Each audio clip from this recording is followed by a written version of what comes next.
Yassalamu alaikum à tous mes frères et sœurs, j'espère que vous allez bien, j'espère que votre famille se porte bien, Inch'Allah. Aujourd'hui, nouvelle vidéo spéciale, comme je l'ai annoncé sur Snapchat, nouvelle vidéo où je vais vous faire des rappels sur le mois de Ramadan qui arrive à très grands pas, Inch'Allah. Comme vous le savez, là, je vais vraiment prendre mon temps. Je vais vraiment prendre de mon temps pour faire quelques rappels. J'ai mon PC à côté de moi pour vous lire quelques hadiths qui sont très importants. Et aussi, je vais vous donner quelques conseils personnels. Enfin, personnels, c'est des conseils que vous devez appliquer vraiment pendant le ramadan pour pouvoir faire un bon ramadan. Parce que faire un bon ramadan, c'est très important. Le ramadan, c'est pas seulement jeûner, ne pas boire, ne pas manger, c'est tout. Khalas. Non, c'est pas ça. C'est plus que ça le ramadan. C'est un mois spirituel, mes frères et sœurs. Comme j'en ai déjà parlé dans la dernière vidéo, mais là, cette vidéo-là, elle sera très importante. Donc, je te demande de rester jusqu'à la fin car le rappel profite toujours aux croyants et aux croyantes. Et comment commencer une vidéo sur le mois du Ramadan sans parler des règles de bonne conduite? Mes frères et sœurs, je suis obligé de commencer par là. Les règles plutôt de bonne conduite, c'est très important. Je vais vous illustrer ça. Mais tout d'abord, les règles de bonne conduite, qu'est-ce que c'est? C'est très simple. C'est des règles qui vont te permettre d'accomplir un bon mois du Ramadan, le meilleur mois du Ramadan, parce qu'il y a des personnes qui accomplissent mal le mois du Ramadan, ils oublient quelques détails et ça fait que le mois il est un peu gâché, j'ai envie de le dire, mais vous inquiétez pas, là je vais vous illustrer ça et vous allez mieux comprendre les frères et sœurs, mais je pense que pour certains ils savent déjà, mais c'est mieux de rappeler, puisque le rappel profite aux croyants. Tout simplement, il y a tout d'abord le plus connu, s'abstenir de manger ou de boire, voilà, du viol jusqu'au marlub. Voilà, le viol c'est la prière de l'aube et le marlub c'est la prière du coucher de soleil, voilà. Il y a aussi pour mes frères, voilà, baisser le regard, voilà. C'est pourquoi je rigole, parce que en ce moment on est dans une saison qui s'appelle le printemps et en ce moment il fait très très chaud. Il fait très très chaud mes frères et sœurs, je sais pas si vous avez remarqué, il fait très très chaud et c'est un peu la saison où certaines femmes, et je dis pas toutes les femmes, s'habillent de façon, je dis pas toutes les femmes, hein, je généralise pas, mais s'habillent de façon grossière et ça fait que certaines personnes, certains frères vont regarder alors qu'il faut pas, en fait, il faut baisser le regard parce que c'est une œuvre de Shaitan et Shaitan est très doué en piège. Et puis voilà. Il y a aussi pas de polémique et pas de dispute menant au péché. Oui, mes frères et sœurs, pendant le ramadan, c'est pas d'insultes et pas de polémique. C'est-à-dire, tu vas pas faire des histoires pendant le ramadan, tu fais ton ramadan, t'embêtes personne, tu fais le bien autour de toi et puis c'est tout. Voilà, c'est tout simplement ça, mes frères et sœurs. C'est pour ça qu'on appelle ça la règle de bonne conduite. Pas de médisance, voilà, ça c'est connu, pas de mensonges, etc., etc. Ne parlez pas dans le dos des gens. C'est un mois où on est censé se soutenir entre nous. C'est un mois où on est censé se réconcilier avec les personnes où il y a eu des malentendus, tout simplement. Donc mes frères et sœurs, pas de médisance, parlez pas dans le dos des gens. Ne filmez pas les gens de loin en mode ouais, lui, vous avez vu, je sais pas quoi. Ça fait partie de la médisance et faites attention à ce que vous faites avec votre smartphone, excusez-moi, mes frères et sœurs. Même un message, ça compte. Même un message. Il n'y a pas la parole, hein. Il y a aussi ce que vous écrivez. Et Allah subhanahu wa ta'ala est témoin de tout. Il voit tout. 7 jours sur 7, 24 heures sur 24. Ça, c'est sûr et certain. Fumer. Cessez de fumer définitivement. Pour les fumeurs, pour mes frères ou sœurs, fumeurs ou fumeuses, arrêtez tout. Arrêtez tout. Vraiment, vraiment, arrêtez tout. C'est un gros péché de fumer. Fumer est un péché. Ça, faut pas oublier. À chaque fois que vous fumez, c'est un péché, mes frères et sœurs. Arrêtez ça. Et quand vous allez me dire fumer, c'est même la chicha. Là, je vous parle de chicha, cigarette électronique ou puff, là, je sais pas comment ça s'appelle. Tout ce que tu fumes, t'arrêtes tout ça pendant le mois du Ramadan et même après. Parce que pendant un mois, tu vas arrêter de fumer. Et après, c'est pas, tu vas fumer ta meilleure truc, voilà. Arrêtez tout ça. Aussi, ne pas perdre son temps avec des activités inutiles. Et quand je dis activités inutiles, c'est quoi? C'est la PlayStation, tout simplement. C'est la PlayStation, c'est le smartphone, c'est les réseaux sociaux. Tout ça, mes frères et sœurs, faudra arrêter pendant le ramadan. Je dis pas qu'il faudra stopper net, mais ça veut dire que pendant le ramadan, c'est un mois spirituel. Vous savez ce que ça veut dire? Un mois spirituel, c'est pas tu te promènes sur TikTok, il n'y a rien de spirituel là-dedans. Vous allez, vous allez rien apprendre sur TikTok, en fait, mes frères et sœurs. À part les rappels, vous allez rien apprendre du tout. Vraiment, je vous promets, mes frères et sœurs, plutôt, plutôt lire le Coran, c'est meilleur. Lire le Coran, vraiment lire quelques pages, beaucoup de pages du Coran. Faites ce que vous voulez, mais lire le Coran, c'est très très important. Faites des doras, c'est très important aussi, vraiment. Faut que votre foi, faut que votre cœur s'ouvre et s'illumine, pardon, excusez-moi, je m'exprime mal. Et puis voilà, mes frères et sœurs. Et aussi, ne pas écouter de la musique. Mes frères et sœurs, je pense que le mois du Ramadan va vous permettre et va nous permettre de stopper définitivement l'addiction à la musique.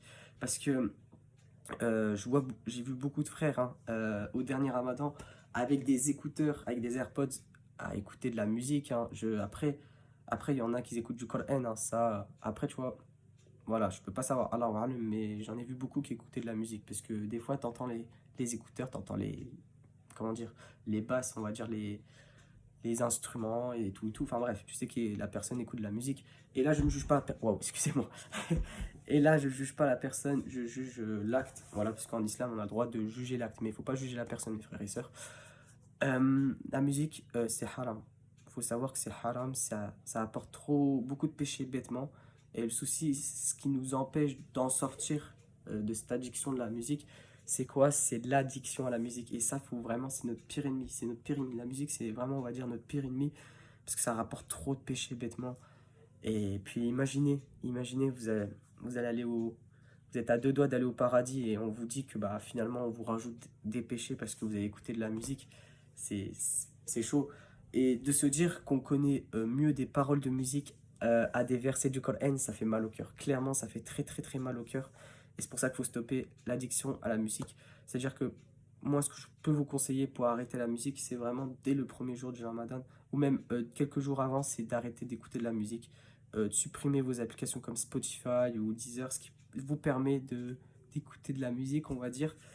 Euh, Stoppez net tout ça, vraiment, clairement, stoppez net tout ça. Pendant le mois de Ramadan, concentrez-vous sur vous-même, sur le mois spirituel. Faites pas n'importe quoi. N'écoutez pas de musique. Après, si vous allez sur TikTok, évitez quand même TikTok parce que la musique, c'est pas ouf. Et puis voilà, après le Ramadan, ça vous facilitera bah, à ne plus écouter de musique.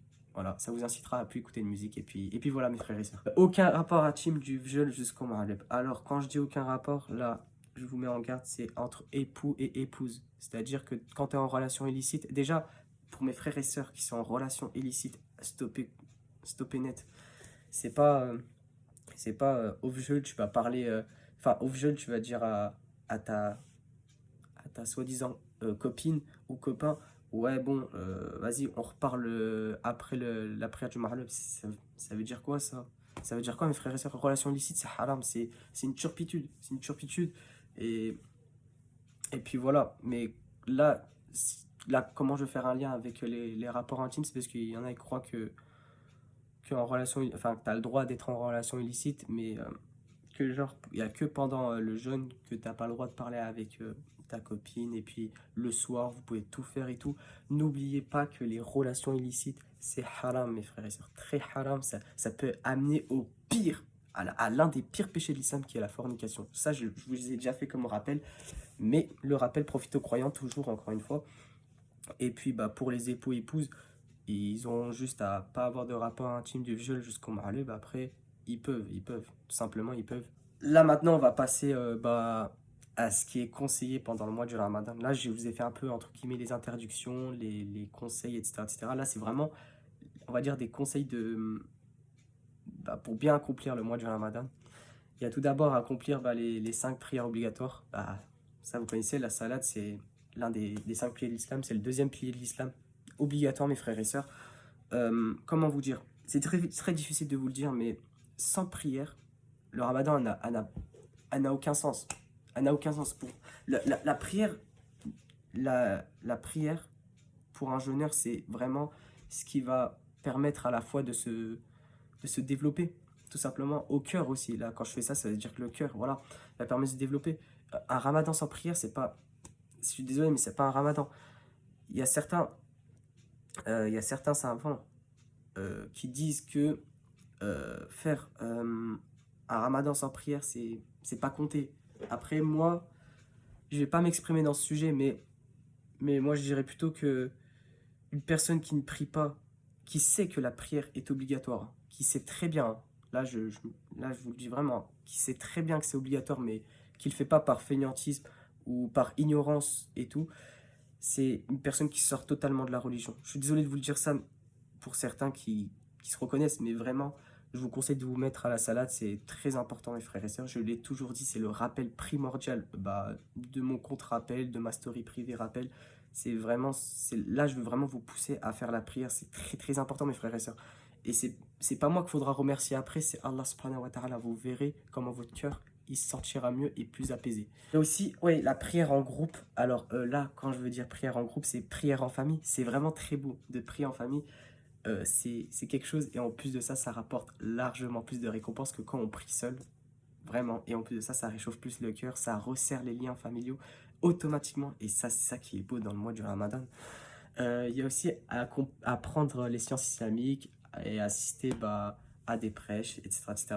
C'est, ça, vous savez, c'est vraiment la meilleure chose à faire. Au lieu de traîner sur les réseaux à regarder n'importe quoi, vaut mieux se ressourcer et développer sa science islamique. Vraiment, c'est très important. Si vous voulez convaincre des non-musulmans ou même faire des rappels à des musulmans par rapport à l'islam, si vous voulez avoir comment dire, une connaissance poussée de l'islam, vraiment, je vous conseille pendant le mois du Ramadan, vous ressourcer à fond, à fond, à fond.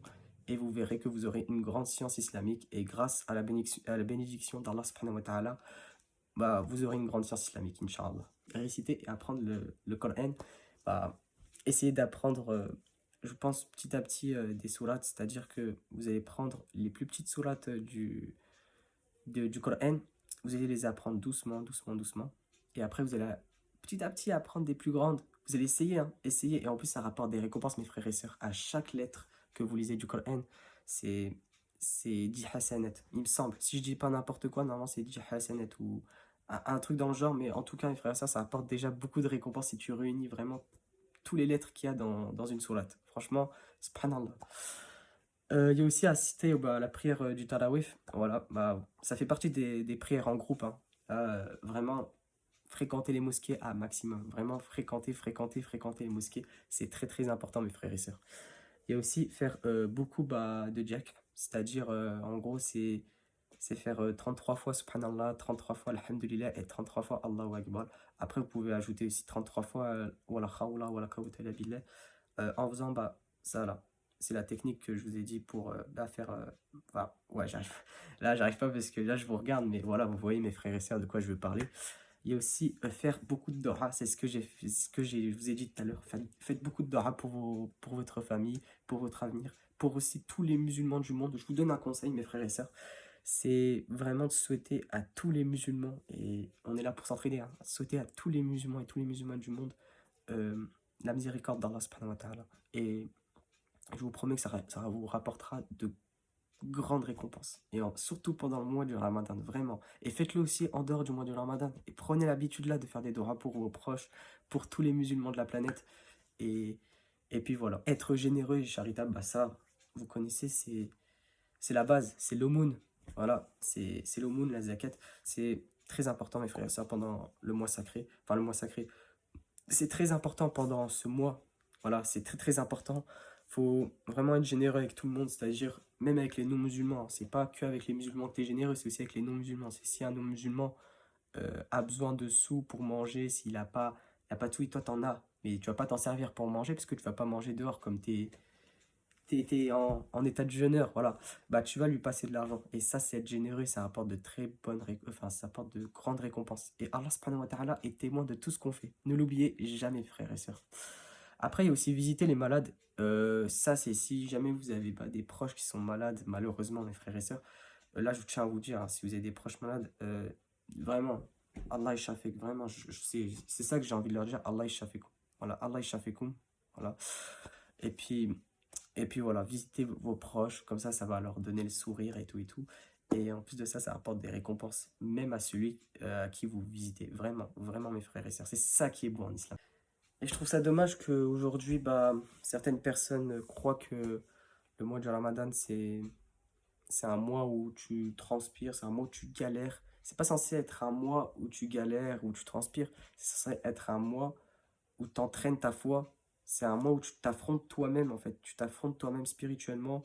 Tu essayes de donner le meilleur de toi-même pour après, puisque, comme je le dis toujours, c'est, comment dire, c'est un mois qui va te permettre, en quelque sorte, de tremplin vers un meilleur avenir. Voilà, mes frères et sœurs.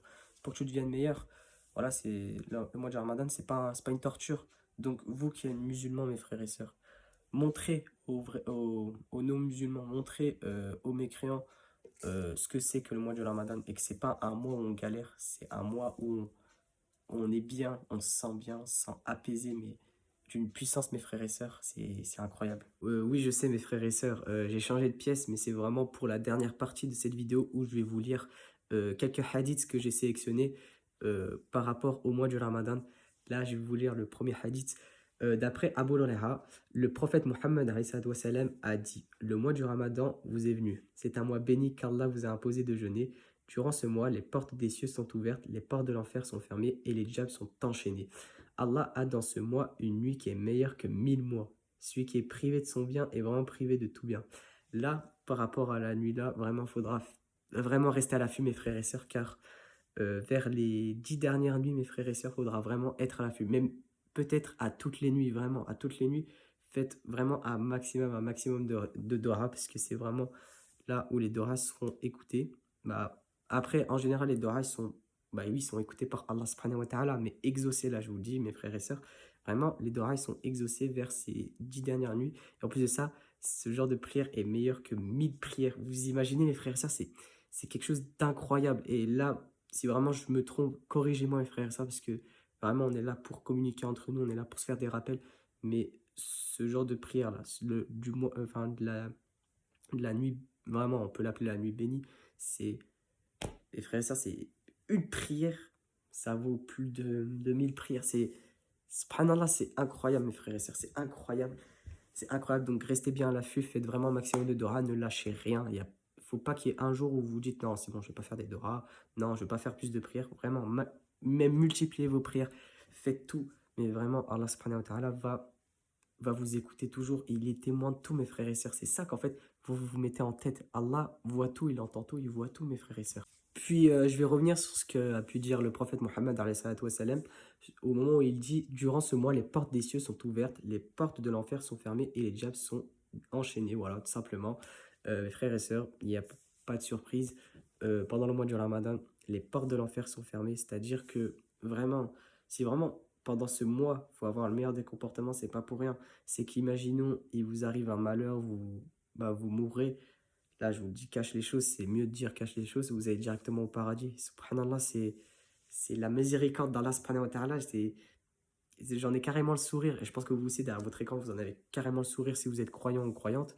C'est c'est incroyable, et puis c'est pour ça que c'est pas pour rien qu'on vous dit que pendant le mois du Ramadan, faut vraiment faire bien les choses. Et puis aussi après, c'est pas que pendant et après, bah, vous vous relâchez, vous reprenez les mauvaises habitudes, c'est pas ça qu'il faut. Et puis, je vais pas en revenir sur le avant et après Ramadan, parce que j'en ai déjà fait une vidéo sur mon compte Instagram. Et voilà, c'est très important bah, de penser au avant et au après Ramadan. C'est vraiment surtout le après, c'est très important. Et là, mes frères et sœurs, je vais vous lire un autre hadith que j'ai pu sélectionner d'après Anas ibn Malik, le prophète Mohammed, écoutez bien, le prophète Mohammed rompait son jeûne avant de prier le Maghrib en mangeant des dattes fraîches. S'il n'était pas avec des dattes fraîches, alors bah, c'était avec des dattes sèches. Et si ce n'était pas avec des dattes sèches, alors avec quelques gorgées d'eau. Mes frères et sœurs, là je vous donne un conseil, hein. Vraiment c'est très important. Et ça c'est vraiment à l'appliquer pendant le Ramadan, hein. Parce que moi j'avoue que j'ai fait beaucoup de fois l'erreur de casser mon jeûne bêtement en mangeant de droite à gauche, c'est pas quoi. C'est pas comme ça que ça marche, les frères et sœurs. Appliquez toujours la sunna du prophète, parce que c'est une sunna, ça. Manger des dattes pour casser son jeûne, c'est vraiment une sunna, vraiment. Mais à la prière de Maghrib, hein, me commencez pas à me dire, ouais, je peux casser mon jeûne à tout moment avec des dattes. Non, là, on vous dit, cassez votre jeûne, genre au Maghrib, au moment où on peut manger, tout simplement. On peut casser son jeûne, au moment où on est réunis en famille. Voilà. N'oubliez pas de prononcer cette formule-là. Prononcez ça, c'est très important, mes frères et sœurs, avant de casser votre jeûne avec la sunna du prophète Mohammed, avec la date, voilà, sèche ou fraîche, dans tous les cas. Et puis, vous pouvez aussi boire du lait, ça aussi c'est sunna, mes frères et sœurs. Et là, on nous dit quelques gorgées d'eau, voilà, avec les gorgées d'eau. Si vous n'avez pas de date, c'est quelques gorgées d'eau, mes frères et sœurs, voilà.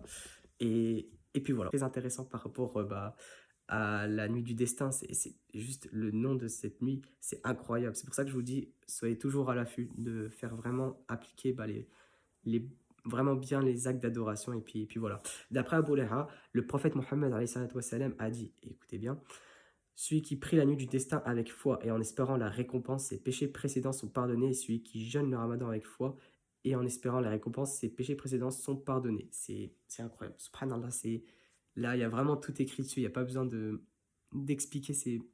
Subhanallah, vraiment, subhanallah. Là, on passe au dernier hadith que j'ai pu sélectionner. Là, mes frères et sœurs, je vais vous lire quelque chose de très intéressant. D'après Al-Ibad ibn Sa'ya, le prophète Mohammed m'a invité pour le sahur, le repas avant le début du jeûne, durant le ramadan, en disant « Viens vers le repas du béni ». Viens vers le repas du béni. Le sahur, c'est vraiment... Là c'est bien parce que je vais en faire un rappel là-dessus. Là, vraiment, c'est rappel sur rappel, mes frères et sœurs. C'est pour ça que c'est une vidéo très spéciale. Vraiment, le suhoor, qui est le repas avant le début du jeûne, et à ne pas confondre avec le suhoor, qui est de la sorcellerie, vraiment, parce que là, il faut vraiment bien le prononcer, suhoor, voilà, c'est suhoor, c'est pas très facile, mais voilà, en pire, vous dites le repas avant le début du jeûne, c'est un peu long, mais voilà, mais voilà, c'est un repas très important, tout simplement, il y a beaucoup de musulmans, beaucoup de musulmanes qui la négligent, alors faut pas la négliger, c'est dur de se lever le matin, c'est sûr, mais après, il y a quoi? Il y a le fjeûn, c'est très important de se lever pour le fjeûn, pour la prière de l'aube, voilà, c'est ça aussi mes frères et sœurs, et c'est le repas du béni, à chaque fois que vous mangez, vous gagnez des récompenses mes frères et sœurs, vous gagnez des récompenses, c'est le repas du béni mes frères et sœurs, subhanallah, cette religion est incroyable, je le dirai jamais assez, cette religion est la religion de la vérité, là si je vous dis ça comme ça rapidement, c'est parce que c'est les émotions, voilà, c'est les émotions mes frères et sœurs, et puis voilà. Ah, je suis heureux d'avoir tourné cette vidéo mes frères et sœurs, vous pouvez pas savoir, parce que j'ai vraiment hâte que ce mois sacré arrive. Et puis voilà, c'est, on va dire, mon dernier rappel par rapport au mois du Ramadan. Après, bah, vous faites ce que vous avez à faire, mes frères et sœurs. Voilà, si je fais cette vidéo, c'est vraiment pour vous aider. C'est ma deuxième vidéo, mais là, c'est vraiment une vidéo très spéciale, hein. C'est une vraie vidéo à ne pas négliger. En tout cas, mes frères et sœurs, prenez soin de vous, prenez soin de la famille. Et puis, bon Ramadan à tous. Et puis, je vous fais plein de boussins.